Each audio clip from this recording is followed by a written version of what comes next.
Welcome, Renaissance and Humanism. This week, we begin talking about the Renaissance. And we are framing this entire week kind of in terms of this question. And it's a question that impacts us all because it's asking about all of us. Like, what is a reasonable understanding or appraisal of humanity? What we are able to do, what we're able to achieve, what we strive for, what our nature is. So, how might we honestly and accurately appraise ourselves and all the things that have happened, not just now, but all the way through time? Like our historical self as a shared humanity with all that's come before, as well as our contemporary self in terms of just being humans today. And it's a large question, but and it's a really big one. But what you find in this period of time, in this Renaissance period of time, is an effort to redefine it or to reconceptualize what it means to be human or how to think about humanity, like how to think about ourselves in a different way than what came before. That's the idea of what's going on with much of this to do with the Renaissance, specifically the Italian Renaissance period of time. And so there's various ways that this question can be asked and thought about. And in this handout, what we'll see is that there's kind of two competing pictures. They're both at the farthest extremes, and but the Renaissance was a time of extremes. And it's just it's important to keep that in mind. It was one of the most interesting periods in history. It's often not discussed in great detail in many philosophy classes or philosophy programs, but I would contend that understanding the Renaissance is basically the key to understanding all that comes after, even into current day. That if a person really wants to kind of understand what may be going on at times, you wonder, understand it's worth your effort to read and learn about the Renaissance. And so we'll do a little bit of that in this handout, as well as we'll look at these proposals of how should we appraise ourselves as humans. Whenever you hear the word Renaissance, it's a given that most people will think of the artwork. And I encourage everyone that before you get too deeply involved in this week's material, actually look at some of the artwork. Just go to whatever search engine, go to the image part of it, and just type in some of these names and see the building structures from this guy, Ruanelski. I have a hard time with some of these names, but he did architecture works. You have Donatello that did sculpture. This Fra Angelico did paintings and other things, a mathematician, I'm pretty sure. You have the Paulo here that did perspective drawing, like when you're looking off at the horizon and it kind of goes into like a triangle, like it winds out toward you and it goes into a triangle, that sort of perspective painting where it looks more real to what we actually see through our own eyes. I mean, so much of artwork and innovation in artwork and in architecture and in sculpture, a lot of that shows up in this Renaissance period, and that's what most people are familiar with. That's what we'd learn in our high schools and even in our elementary, middle schools. Whenever you hear of things like Renaissance, typically they're going to refer to the artwork, the paintings, the buildings, the beautiful things. And there is some of this that is genuinely beautiful. I mean, it's very high order achievement by various artists and painters and sculptors. If you think that it's not, you can try it yourself and see if you can compete and create products of similar detail and quality as some of these people did.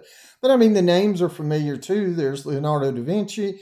There's Michelangelo, Raphael. I mean, all of these things, all these names, it's worth actually taking 15, 20, 30 minutes and looking up these names and looking at their what they created and pull it forward. And if you do that, it gives you a sense of why in the Renaissance there was this push to think that humans were something very unique and special. That if we're able to create such things ourselves, then maybe we're far more fancy and super duper, maybe, than had been thought of in the past. But the artwork's not really all of it. That and the thing is we're going to focus on the Italian Renaissance because this is what kind of kicks everything off. And if you understand basically how it's working, you'll understand how it played out in other places later down the line, France and Spain and England. But the key to the Italian Renaissance is it's not all about the artwork. The artwork is kind of the facade. That's what's out front. That's what we see first. Like if you go up to a building, you see the fascia, you see the sign on the outside, you see the color of the paint, you see the doors and the windows. But that's what you see first. That's what the artwork and the sculpture is of the Renaissance. But there's a whole lot that's going on inside the building. What's happening behind the scenes is in some sense more important to understand if you want to understand the sort of philosophical aspect to the Renaissance. What's happening indoors is quite a bit more important than what's happening outside on the facade. That it was not solely about the artworks, that it has tremendous importance in terms of the historical, the contemporary, social, cultural, spiritual, religious, philosophical, economic, technological, all these impacts come out of the Renaissance. That it was a time of tremendous change, both in money sense of, can you make change for $1, as well as changes on all these other fronts. And one of the main things that was going on, one of the main changes is this effort to try to put forward an alternative conception of humanity and our place and role in the cosmos. And the way the Renaissance does it is maybe we're more fancy than we previously thought of ourselves or been told that we are. I mean, it goes from a point of thinking of ourselves like the Renaissance, or the Italian Renaissance in particular, is an effort to kind of replace a medieval view of humans or Middle Ages view of humans that comes out typically through the church, the super powerful Roman Catholic Church of the day. But it's not every medieval person or every medieval pope or cardinal that would have held this view. It's more of a view that the Renaissance people, the people that were actually doing philosophical stuff, writing, promoting the ideals of the Renaissance itself, they were trying to argue against a particular view, medieval view of humans, that has us as quite lowly, sinful, severely limited beings that should be very humble and pious when confronted with the grand scale of God and the created universe and reality. And that makes sense if you think about it. That goes back to almost like your early Greek spiritual worldview, that it's like we're in this amazing reality that just go outside at night and look at the stars and stay out there for a while, and it's overwhelming that we are very small in comparison to what we can see every single night on a clear night, when the moon's not out especially. And so it's like, how could one not be humble in that situation? And then you add in things like a Christian spiritual perspective, and that humans are not, that we're not gods ourselves. We're not divine beings. That we're far from that.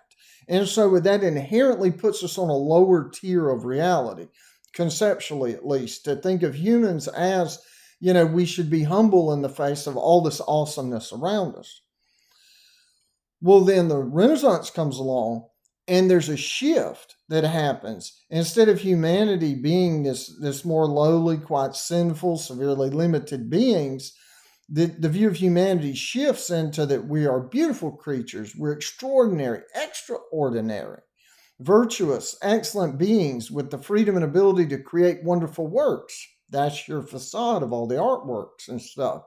To gain control over the natural world. Like previously in the medieval, you have to work with what the natural world hands you. Think of largely agricultural societies where you have no control over the weather. You have very little control if your crops, if insects come in and eat them up. I mean, they don't have a lot of ways to stop crop failure and famines that follow from that. But then in the Renaissance is your very beginnings. I mean, it starts. It's arguable. There was definitely things that would be today classified as science-like going on in the Middle Ages, especially as far as technology and engineering goes, and chemistry. There was some of that with Roger Bacon. That's a person you can look up.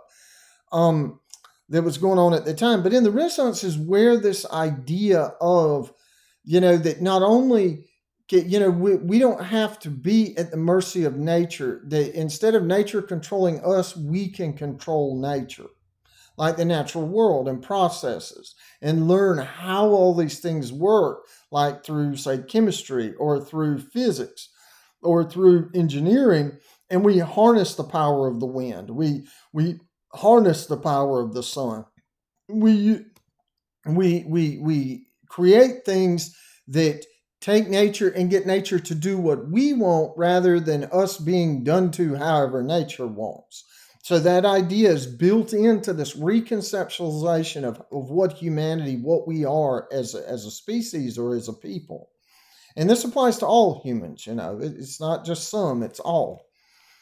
And all of us may have these things may have more or less freedoms. We may have more or less creative abilities. We may have more or less in terms of, being able to do various intellectual things. Some people will be great mathematicians. Some people will be great painters, but those two things may not cross paths. Sometimes they do. There were people in the Renaissance and after that it certainly did.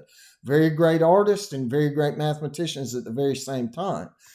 But this sort of thing of where does, like, you can go to the pre-Socratics and say they're doing kind of proto-science.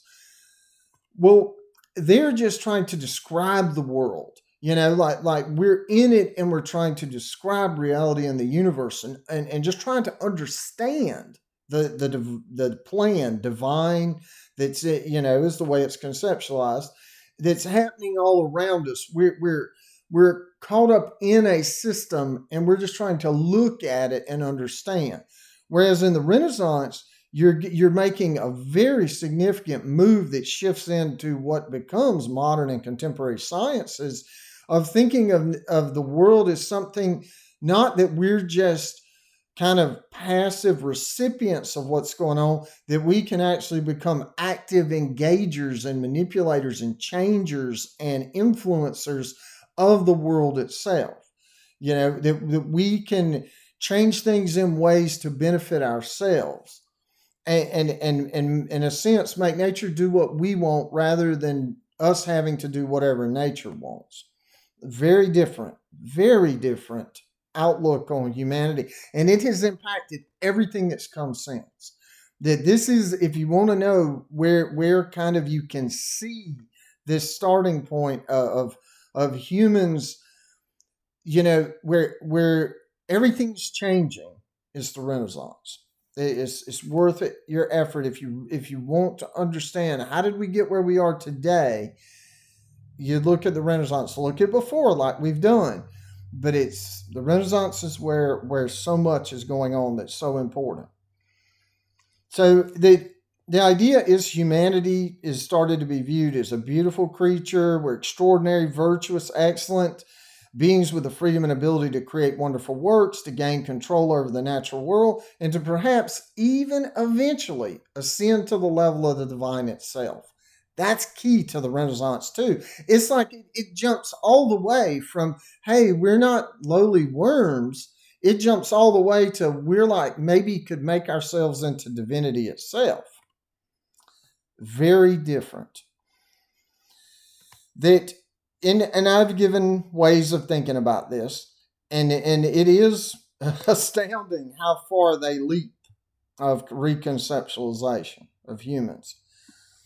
But how did all this happen? Like, more specifically, what factors prompted these various Renaissance thinkers and financiers to work toward fundamentally reconceptualizing humanity and our or its role and place in the universe? Well, a lot of things happened. There was the formation of these more populated urban centers, like big cities. But keep in mind, some of the biggest cities in Italy at the time, maybe 50,000 people. But that's a whole lot different than the village with 100 people in it. So that starts to happen. And they became like semi autonomous city states like Florence or Milan or Naples or Rome. There's not a unified Italy at this time. It's more like there was Greece, the territories of Greece, but then you have Athens that's a city state doing its own thing. Then you have the Sparta that's doing, and the Spartans, they're doing their own thing. You got Corinth and the Corinthians doing their own things. And it's like this collection of 1,000 sort of city states and villages. Well, Italy at the time of the Renaissance is the same way. It's like this fractured group of states that are just, they're centered upon a city and they have territories that they control around them. And then these various city states war with each other and try to gain advantage over each other. But these cities are getting bigger. They're turning it, in a sense, the Renaissance situation of how is governance working is each city state could be different. Like Florence was at least in name a republic, where it has elections of a sort, and you have supposed representatives in the government. Now, is it actually like that in reality? Well, that can be talked about, and we will as we get through to the Medici. But that's Florence. But over there in, say, Milan, well, they have a tyrant or a king that's singular, controlling everything. That's kind of what's happening in Naples at times. You have Venice, difference happening there. And so each of these city states are competing with each other. They're competing with each other with trade. They're competing financially, politically, philosophically, artistically. There's artistic competition and cultural competition happening. That, our city state is more fancy. We have more beautiful buildings than, say, Venice. That's something Florence may would have said. But that's going on. That's happening in to lead up to the Renaissance. There's also a decline that's perceived in the moral, the educational, the legal, political legitimacy of the Roman Catholic Church. This was already starting to happen about 11, 12, 1300, that it's like the church had become this all-powerful entity, an institution, but it was a governing entity. It wasn't just, for spiritual guidance. The Pope and the cardinals could make demands of kingdoms, and those kingdoms had to do it. Otherwise, they pull back. Things like doing marriages or whatever, they excommunicated domain, and then that's like the express route of all the people, that now are condemned to eternal suffering if that doesn't correct itself. That's tremendous pressure that could be put on kings and queens. And then, you have an increase in these profitable trade networks with banks. This is the era of big banking. This is, if you ever wondered, when did banking really take off? Well, in this era, they had big banks before the 13, 14, 1500s. The about 1300 to 1500, that's your Renaissance timeline. But the idea is they were big banks, but they were not so stable because of the way they did their lending practices. Well, that got refined in the Renaissance, so that banks became just a feature of the Western world. And then they used that. They generated, these banker families generated tremendous wealth, affluence, and power for some families, these banking families. And then a significant portion of this new wealth, in one family in particular, the Medici, was spent searching out and obtaining, translating all of these previously forgotten or unknown works from the Greek world, from Rome as an empire, that the Medici, if anything you learn about the Renaissance, it's worth reading books on the Medici family. From the beginning all the way through, for the 300 or so years the Medici were in play in the European world, it's worth learning about the Medici. I mean, these are the bankrollers. It's very plausible to say that without the Medici family, there would definitely have not been the artistic and all the things that we think of with the Renaissance would not have happened nearly to the scale that it did without the Medici money backing it up. But things would not have turned out. It's very likely without the Medici family, the Renaissance as we know it today would not have happened in the way that it did at all. And so you have the Medici, and then you also have the Medici doing this. They're being patrons of the arts. Why wouldn't it have happened? Because they're the ones bankrolling it. They're the ones that are making sure that people with artistic talent have artistic schools to go and learn. They're the ones creating these institutions and these universities. And it's an alternative to what?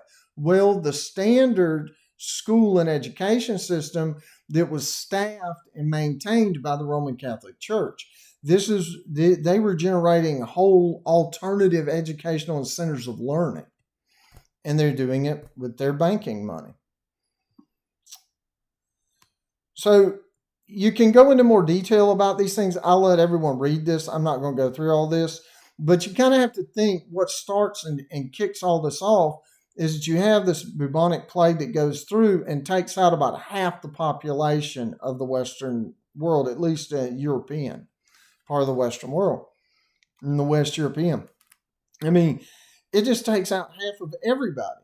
Well, then what does that do? That opens all, I mean, it's obviously not nice, but on the other side of it, it clears out a lot of space where there's a lot of people that now there's this unclaimed property. There's all these businesses, these other families used to be doing the trade networks. Now they're not there anymore. So all these other people move into those positions. They have to reestablish agriculture. And this is where your sort of larger cities come into play because people are grouping together for safety, security, and numbers.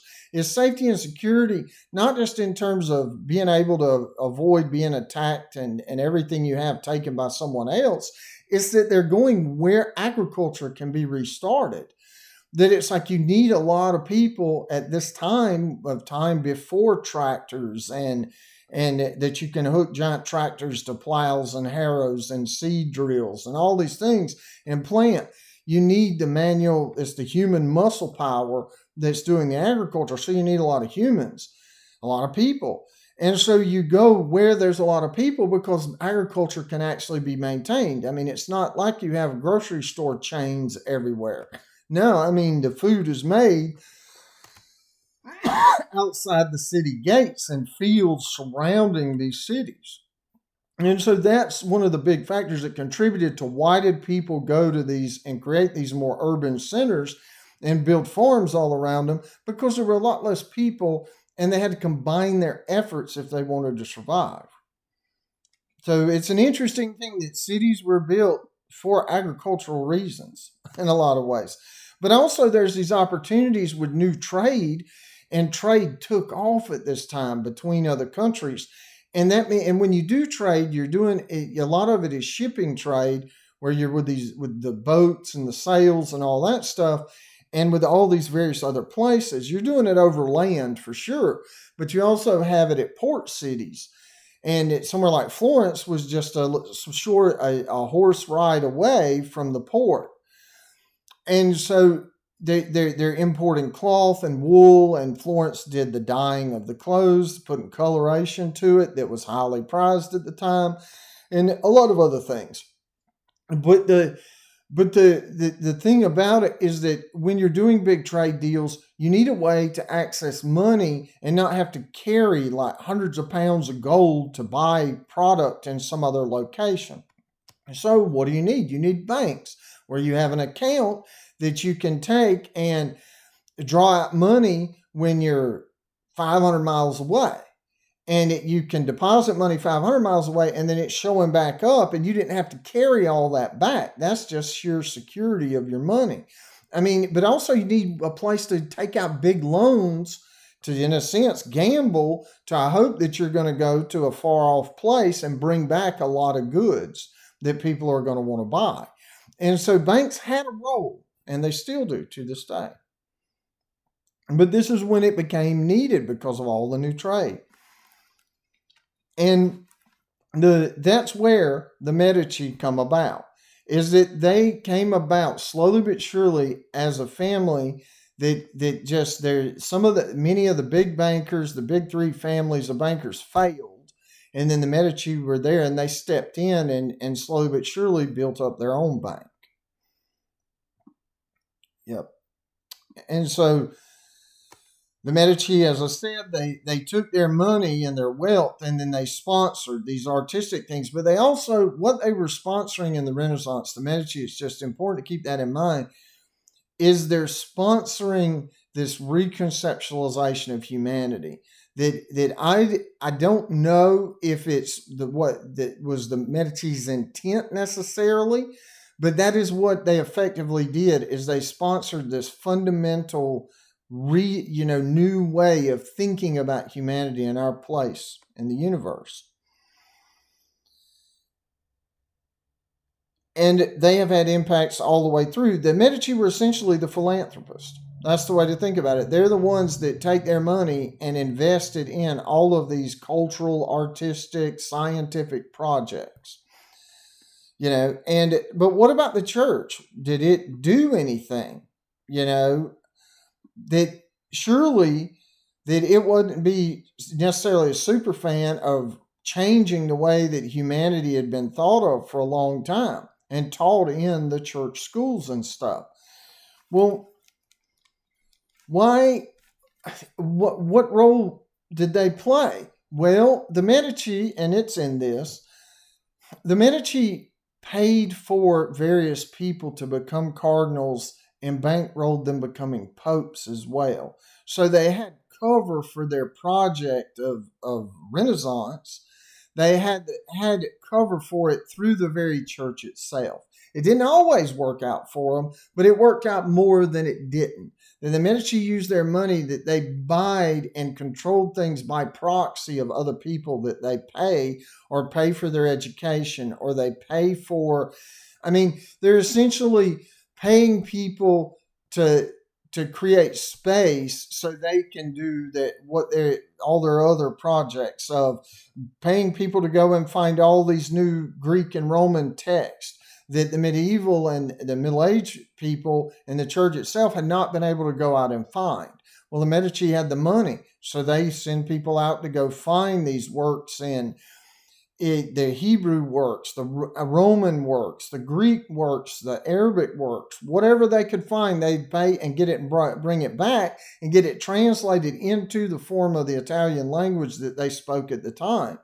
And then they spread it around and created these intellectual circles, these think tanks, essentially, of people to think about all these new ideas. Then those ideas were not necessarily consonant with ideas of the church. Not at all in some cases.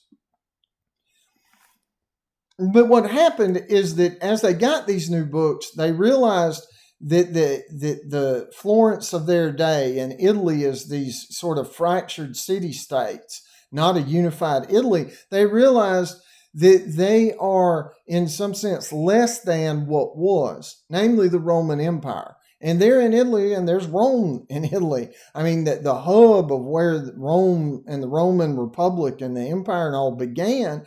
And they can see the architecture, the Colosseums. They can see that there was once this great civilization, and they can see that it's in deterioration. It's fallen apart.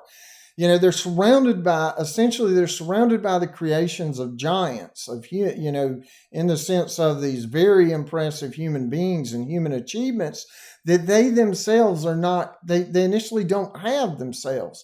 And they wanted to have that again. They wanted to be somebody like the empire. They were dreaming big. But they could also see through these achievements and these works that they were gathering how great humans were at one time, and they wanted to be great too. Very motivating factor for people like the Medici. I mean, the Medici got involved in the arts because supposedly, the way the rumor goes, is that one of the original Medici heads just determined that, hey, I can make all this money, I can make all this wealth, but when I die, what will be left of me except the money that'll get spent, redistributed everywhere? If I want my family to have a name and go down in history, well, I need to pay people to build and create beautiful things, and then that will be preserved, and then our legacy goes on. There's this huge notion of legacy and family legacy that's running in this time. Essentially, the financiers and promoters of the Renaissance, they wanted to matter.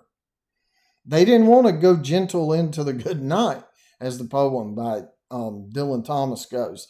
They were raging every day against the dying of the light. They wanted to, every day was an opportunity to create legacy, and they seized those opportunities. It's a time of almost like high adventure, where what new opportunity shows up today that can extend, say, the Medici legacy on into the future.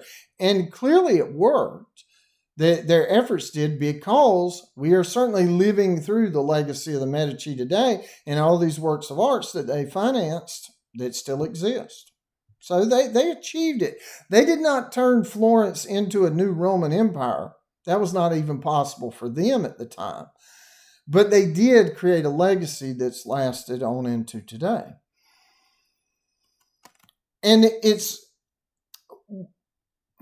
But in doing this, one of the things is they still had a sort of medieval mentality that we mentioned last week, where the way the medievals did things is they never found an old book that they didn't think was important. And so anybody that was from the past that was writing and making claims about things, there's sort of an assumption that past people that could write had to have been very smart and intelligent and learned and wise people.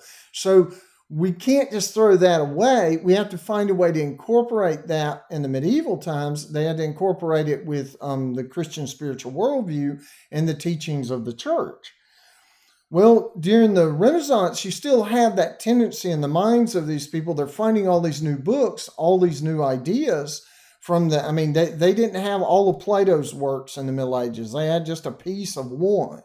Well, now they have all of Plato's works. They're discovering Socrates for the first time. That's extremely impactful in the way one thinks of the world and oneself. And so they're rediscovering that, but there are also all these Roman authors and Roman historians and Roman legalists. They're getting all these books and pulling them into Florence. And there were other families that caught on to what the Medici was up to. And so they started doing philanthropy, dumping tons of their wealth into amassing these works of literature, and then also building, financing artists and translators of these works. And so in the Renaissance, the idea is the people's mentality still medieval in the sense that they'd find a book by, say, a history of the Roman emperors by, say, Tacitus. And then they look at it and say, well, Tacitus was a smart person, so he had to be right about some things. And so it's this inclination to think of the past people as in some way more learned and more wise than their Renaissance present. And they wanted to reach those levels. So the way they did that, you could become a better person by reading the works of better people from the time past. And definitely not spending any more time reading, like, say, it's not to throw away like Thomas Aquinas or Anselm or these big people in the Middle Ages. It's not to throw their works away, but to give pride of place to what came before them. This is your rediscovery or your rebirth. It's more like a rediscovery of things that existed. They just didn't discover them during the Middle Ages, but they did once the Medici started financing it and sending people out to go find these books. And so from what they read, especially of the Greeks, That's where they get this notion of the sculpture, the human form, like the nude statues, things like that. Why do you see all that show back up in Renaissance paintings? You don't see it much in the Middle Ages paintings, but you see this whole new thing of representing the nude form and trying to be very realistic in your representation of people and plants and things. It's like trying to capture reality, of course, making it more, dramatic in the way they were painting, but still trying to capture reality in a painting, just like they saw what like the Greeks were trying to do with their statues and their architecture. And that they were also, all these works and stuff, though, a lot of them that they were reading were before the appearance of Christianity. So these are ideas that they're going back to where we started this class, to ideas with the pre-Socratics, and they're seeing that proto-science. They're seeing all these things that just didn't show up much in the Middle Ages. And so now, but what about what they picked up too? That they picked up this notion that humans have this very robust type of free will. Like it was obvious, like through biblical stuff, that humans have the ability to choose right or wrong, good or bad, to go along with the commandments of God or to choose to live as Jesus lived. Standard Christian spiritual worldview stuff. There's clearly that's indicated all in things like the Bible.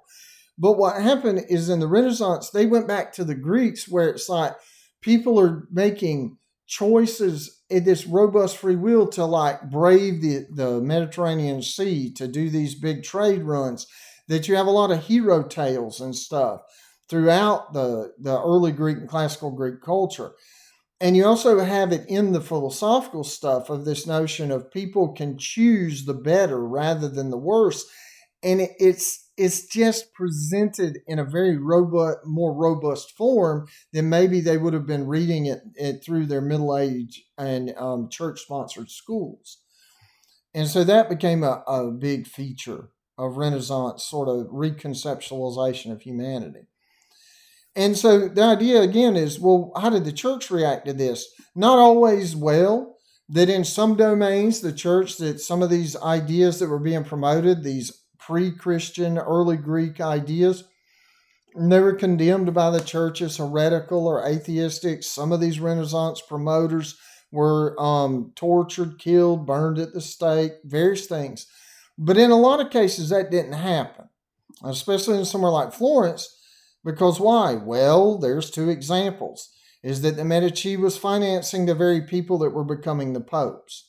They had essentially spiritual cover or spiritual political cover for what they were doing through paying for certain people to become cardinals. Then they're in the running to become pope. And in the end, that regardless of what one thinks of this behind the door, by what's going on in the building, there's the beautiful facade, but then this sort of corrupt money wrangling going on in the background. Regardless of what one thinks about the sort of corrupt stuff that's in the background, that stuff is what financed all the beautiful facade that we know of the Renaissance.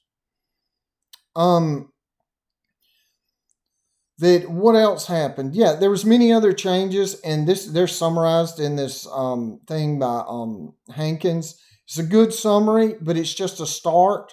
There was so much more than even this, but this just gives you a sense of all the actual just cultural, political, legal, philosophical, spiritual, all these kind of changes were happening all at the same time during this time period. I mean, this is when you have the discovery of the New World, the North American continent.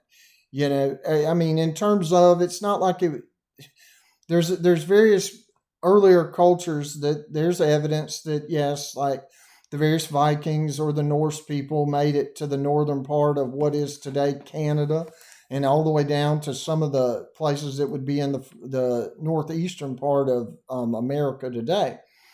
But in terms of the Western Europeans at the time, remember, they're coming out of the Middle Ages. They don't know about any of that. I mean, they thought like Columbus is leaving to go where? To the Indies. Well, he's just trying to go and try to run into the land that they go normally overland. He's trying to go through the ocean to get there. But there's and what does he do? He does indeed find land, but it happens to be the North American continent. So it's like, whoa, this is a whole new world. This is a new Eden. And that's very jarring and but it's also exploration. It's like, well, we have this whole new thing to think about. Look how fancy we are. We've got people that are finding whole new domains that's entirely different than where we've lived. There's new peoples, there's new cultures. I mean, the various native peoples. And so this is just happening all at one time within the span of 300 years. The printing press is coming about so that more people can get books. You have bookshops showing up for the first time. Previously, if you wanted a book, you had to go and pay your monks and your scribes to copy it by hand. That invariably limited the flow of information. Whereas now you have technology, a printing press that can print out whole books at a much more rapid rate. And that's happening at this time too. That's like an information revolution. Think about the impact the internet has had on us in the last 25 so years. And then imagine that happening dropped off right at the same, a similar event where now you can make pamphlets. You could make newspapers. You could make things where information flows and people can communicate in ways that's outside the purview of, well, the church is one thing. I mean, this is laying the groundwork for the Protestant Reformation, the breakaway from the Catholic Church. I mean, all of this stuff matters to what comes after. So now it's time to kind of just think, we don't want to make this video very long if we can avoid it, that we kind of can start contrasting and thinking about, well, okay, what is this sort of view of humanity? What is this fundamental reconceptualization? Well, prior to the Middle Ages, as I've already mentioned, there's a lot of effort to the medieval era had a tendency to emphasize how far from grace, Christian piety, etc., the average medieval people were. There were often references to the many faults, the bad behaviors that people have of humanity itself. And there's this constant encouragement to create more humility, more piety. People were expected to strive and live up to God and Jesus' expectations, to defer to the wisdom of the various Roman Catholic Church leaders, and to defer to the commands of the lords and the ladies and stuff. I mean, you're in a feudalistic period where everybody's answering to the next person up the chain in the hierarchy. There's always somebody to tell you what you had to do, essentially. Maybe times today aren't much different in some sense, but they are very different in others.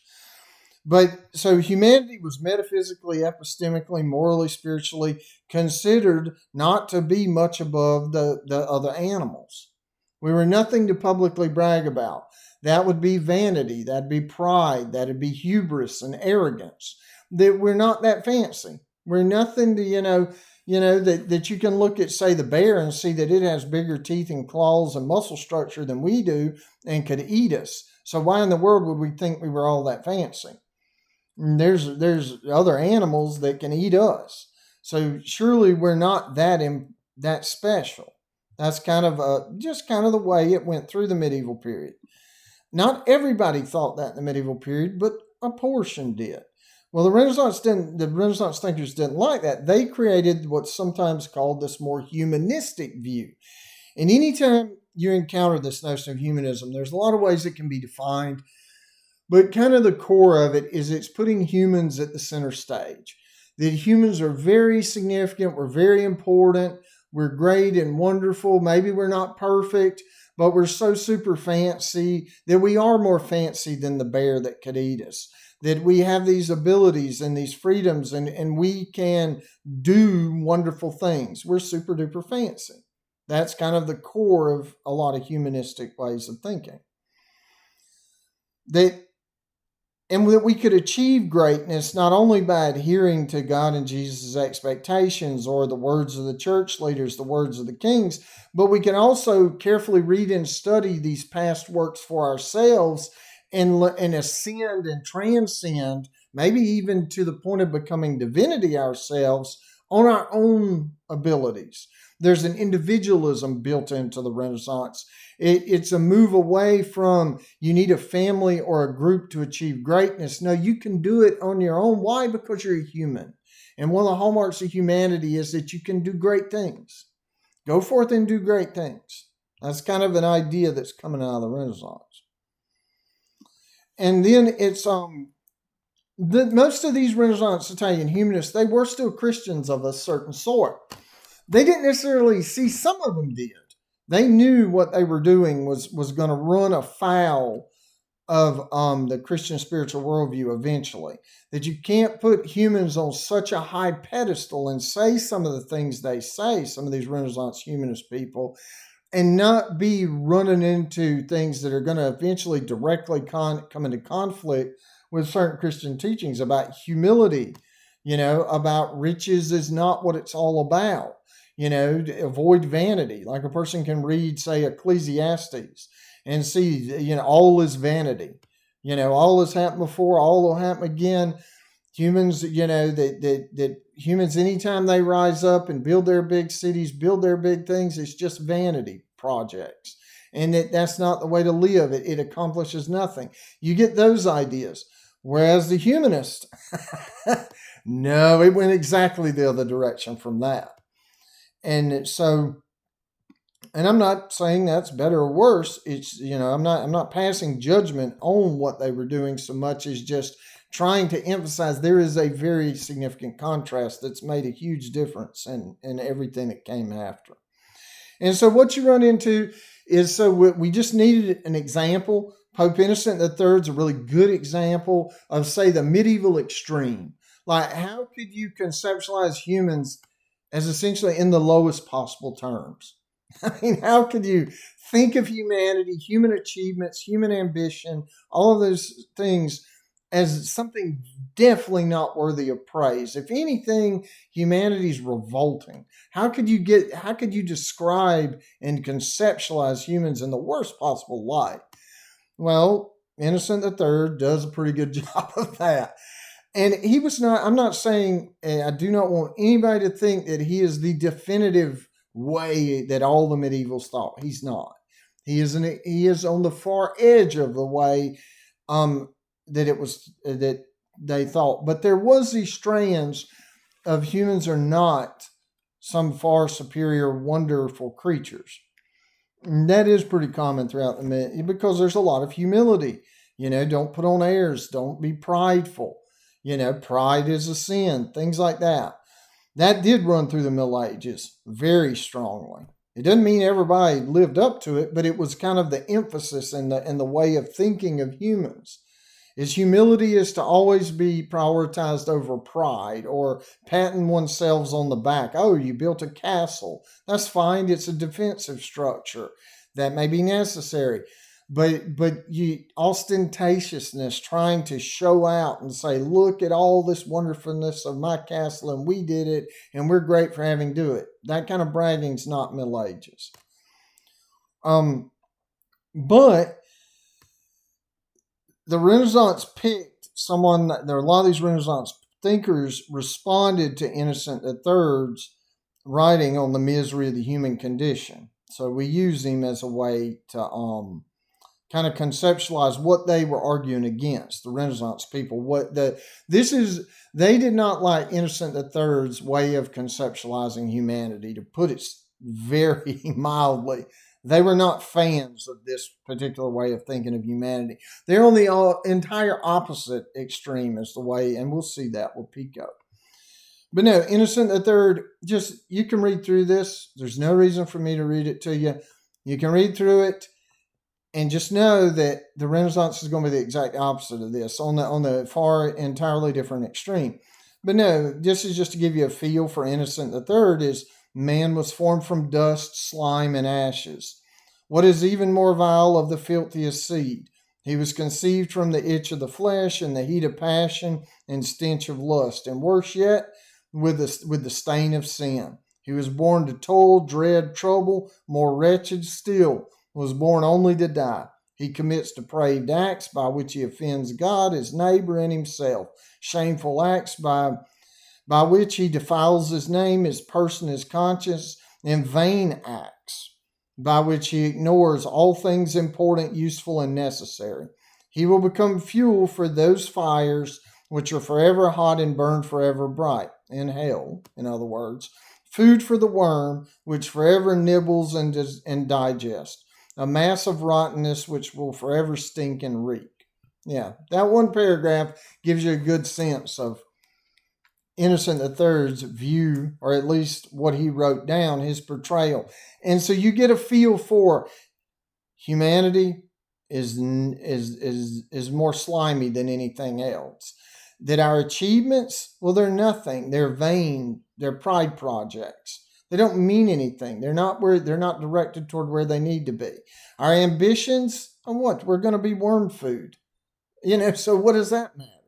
You're ambitious. You want to build some beautiful thing for what? So it can be eaten by the worms and you too? So that's the way to kind of get a feel for this view of humanity. And it goes on. I included a significant portion of Innocent III just so you can get a feel for it. And so there's nothing dignified. There's no human dignity in Innocent III's picture. There's nothing to really admire. There's no admirable qualities of humanity. There's nothing. This is more like you would revile humanity, not admire it, according to Innocent III's portrayal of humanity. We're very, and it's as simple as from slime we were made, as slime we live, and to slime we return. I mean, that's one of the easiest ways to do it. It's like, but we can't, all this talk of human dignity, achievements, progress, elevation, transcendence, perfection, things that definitely were talked about in the Renaissance, excellence, it's mere delusion. Loathsome vanity and hubris, unfounded in anything slime like us is capable of even thinking, much less achieving. That's one way to kind of capture Innocent III's thoughts about human ambition, achievement, progress. He wasn't impressed, to say it simply. Now, what is the contrast? Well, Pico, and I may be pronouncing it wrong. It could be something else, but Pico's the easiest way I know to pronounce the person's name. And he writes this oration on the dignity of man. This preceded, he had 900 claims from all these various authors that they rediscovered through the funding of the Medici and translated. And he wanted to publicly debate those 900 claims with clergymen and whoever other thinkers and people that were just interested in this. This is a hallmark of the Renaissance, to have these big public talks about all this new, wonderful, interesting claims and reasoning they discovered from Christian Rome and pre-Christian and Greece. And that he goes so this oration is kind of the preamble to kind of build us up before we hear these 900 claims and publicly debate them. But in this, you get Pico and a very Renaissance reconceptualization of humanity. That it's like, he starts out the oration with these two quotes. There's nothing to be seen more wonderful than man, humanity. And a great miracle, as Asclepius is a man. Both set the stage for what Pico is trying to say. Yeah, that's right. There's nothing more wonderful than us. There's nothing. Well, think about what that's implying. Well, wouldn't God be more wonderful? What about the angels? Pico he's just short of saying some things. Later years, people go ahead and say those things. Pico just sets the stage for people to say things. So for Pico, that he will agree with the sentiment that humanity is wonderful, a great miracle, excellent, worthy of tremendous praise and admiration. But where he disagrees with how other past authors have tried to describe what makes us so wonderful. Well, they could say that we're an intermediary between creatures, like we stand in the in between the other animals and then the divine. And so we have this really unique role. We have reason, we have minds, we're able to think and do math and write histories and things that the possums and the armadillos don't really seem to be able to do. That makes us more fancy than them. And then, but on top of that, we have this divine connection. We're created in the image of God, and that we had Eden, we had these things, and we had angels, throughout the Old Testament. You have a lot of angels coming back and forth and talking, and in the New too, but definitely in the Old you have it. And it's like we're like so important that we get communicated. The divine communicates with us at times, so that makes us a pretty important intermediary. The intimate of the gods, by all means, yeah. The gods, that's referring to like the Greek gods, where the humans and the Greek gods, sometimes they would have hybrid children and stuff, half god, half humans. I mean, there was interactions between them. We're the king of the lower beings. Yeah, we have control over these various other beings, like pigs and cows and things like that. We put them in pens so we can eat them. They don't put us in pens so they can eat us. And then the acuteness of the senses, like we're able to see and hear and feel things that seem to be beyond maybe the other creatures. And reason, all the stuff. Pico says, yeah, all that stuff's great. That's cool, but that's not really what sets us apart. So what is it that makes us so unique, so special, so very super duper special, according to Pico? What is that? What is it that makes us, in some sense, that the most fortunate of creatures and consequently are worthy of all admiration? That what is it, this rank and standing that we have, that is to what, or that should be envied not only by the brutes, that'd be your other animals and other species. So he's saying the other animals should envy us, Pico is. Well, what else should envy us? By even the stars and by minds beyond this world. That's making us pretty fancy. So what is it that makes us so fancy? Well, Pico creates a kind of just so story, his own sort of invention, grounded a little in some biblical things, but more in like Plato's Timaeus, which was the only thing the Middle Ages had, really of Plato. But it's a story of the creation of the world and why we are so fancy today.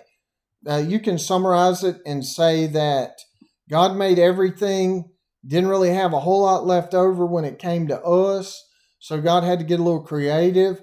And what did he do?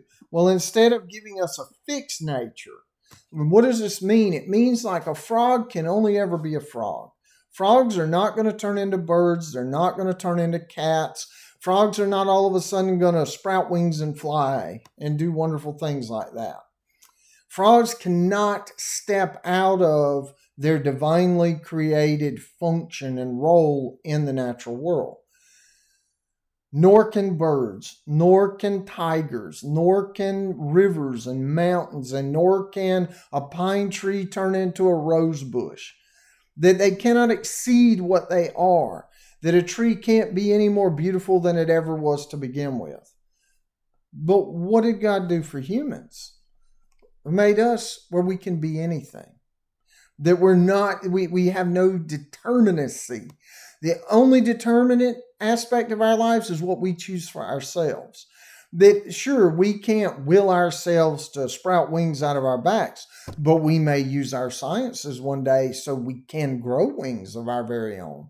That's Pico's mentality, and he doesn't have the genetic sciences we have today. He didn't have all that stuff, but he's envisioning futures like that, where that humans could indeed, we could, if we wanted to, have bigger fangs and claws like the bears. That we maybe one day, we have the ability to develop this stuff for ourselves.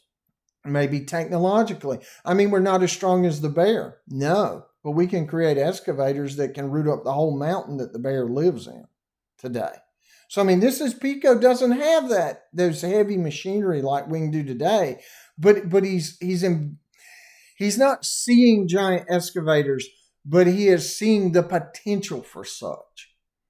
He's claiming that is what makes us so unique and so special, and that's what we were divinely given, is that we're not fixed into any one form, that we have the freedom. That's the most robust freedom imaginable. That's far more robust, if you think about it, than a standard biblical free will notion.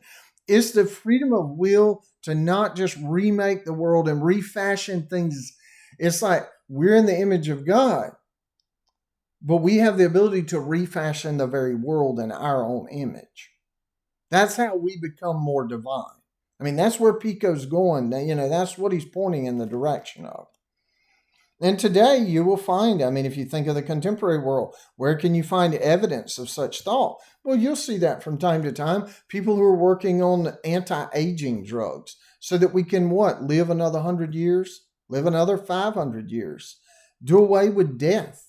I mean, that is like life, creature, and death are two things that always go together. But we do have people, they at least claim to want to work on and try to, push death so far away that it doesn't even matter to us in our lives anymore. I'm not saying they're ever going to achieve that. There may be divine limits that stop that, for all I know. But the idea is this striving for it. There is an audacity in that way of thinking about things, like the only thing that's in our way is ourselves. Well, the medievals would say, well, no, God is in your way there. The early Greek spiritual worldview, no, the gods are in your way there.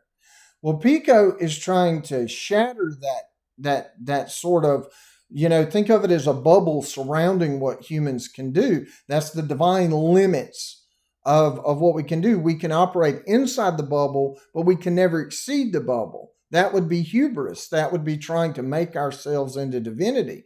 And then what Pico's talking about here is he's right at the edge, and he goes far enough that he's trying to shatter that bubble and say, no, we can go where only the gods went before. Very different. And this has been highly influential all the way up to contemporary time. So if you want to trace it back, when did hubris become cool? You look at Pico and look at the Renaissance. I'm not saying it's a good thing, bad thing, whatever. I'm just saying, if you want to understand where some of these ideas and the motivations for various projects, like trying to create life in labs or trying to think that we can control the climate of an entire planet, things and projects like that, those are projects that imply the ability of humans to bend nature itself and reality to our will and desires. And someone like Pico would be all for it. We're able to do that. That's what makes us unique. Now, Innocent III and a lot of other people in the in-between, between Pico and Innocent III, they're two extremes. They're the bounds of how you might conceptualize humanity. There's a lot of people that wouldn't want to go quite as far as Pico. There's probably a lot of people that wouldn't want to go as far as Innocent III. But then there may be people that want to push beyond even Pico and Innocent III. These are just two boundaries you can see that manifest in the Renaissance. Because the Renaissance people were replying to someone like Innocent III.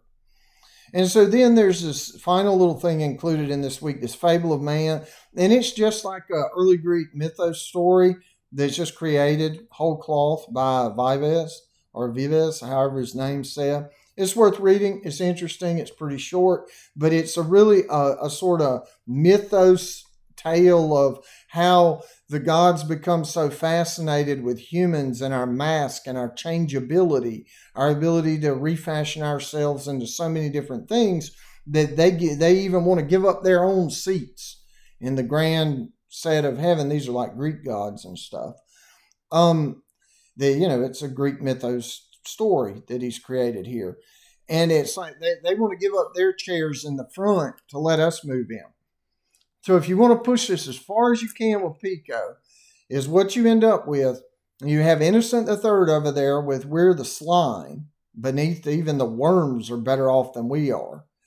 In the sense of maybe the worm has more dignity. At least it knows its place in the cosmos and does its little job decomposing things. But we get vain and arrogant and prideful and lustful and don't ever do what we're supposed to do. And we're just loathsome creatures. That's Innocent the Third. Well, then you have Pico over here that's talking about we're so fancy with our ability to morph and change and create and control that, and we're made that way by God, according to Pico, and that we, if one day when we transcend and get up in divinity and we walk in the front door of heaven, that God might look on us and say, "Here, have my chair." So think about the difference there in how to conceptualize what humanity is or isn't. Yep.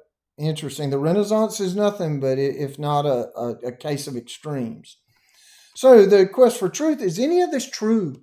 That's the thing to ask always in the context of philosophy class. These are big, bold claims. I mean, is humanity, is our lot in this existence and reality to be less than even worms? Or is our lot in reality to one day just surpass it entirely and become gods ourselves?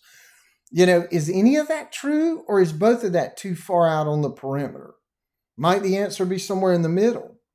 But so what in terms of argumentation, though, it's important to think about this.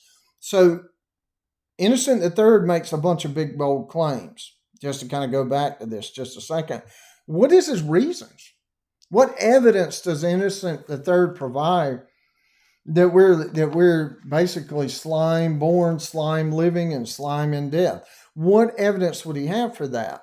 Well, in terms of slime, in terms of bad behavior, he can point to every bad human that has ever been and that currently is. He can take, if you want to challenge someone like Innocent the Third to say, no, humans aren't such loathsome, terrible creatures. Innocent the Third can be, oh, well, what about that bad person? What about this horrific war where we kill 100,000? For what purpose? Vain, pride, glory, resources? He can point to any of that. He's like, oh, yeah, you're prosperous. Well, what is that prosperity on top of? Wars and death and suffering of other people? So you hurt some of your own in order to do what? Have more fancy things? He can point to any of this as reasons or evidence for his conception of humanity. Innocent the Third is essentially making the claim that humans are often badness incarnate to the core. And he can point to any bad event that has human involvement and say, see, there's evidence of what I'm saying.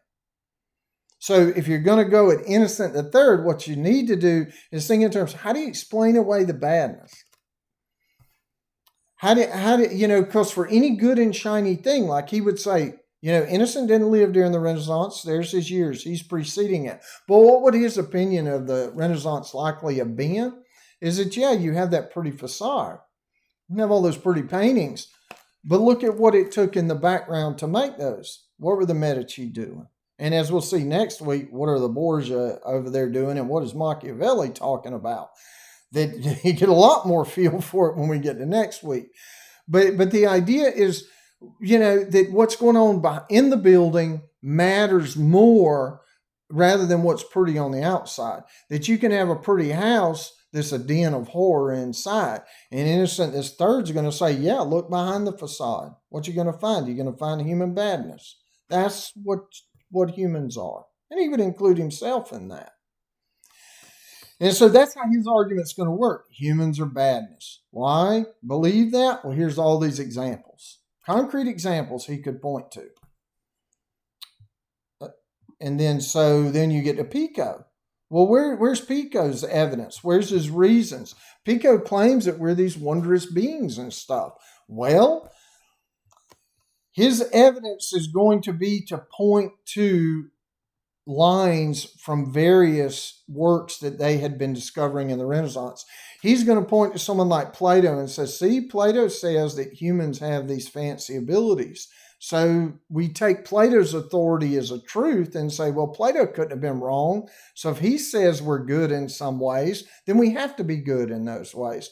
And then Pico will go selectively pull from all these previous people and say, yeah, you see, they say we're good, so we have to be good.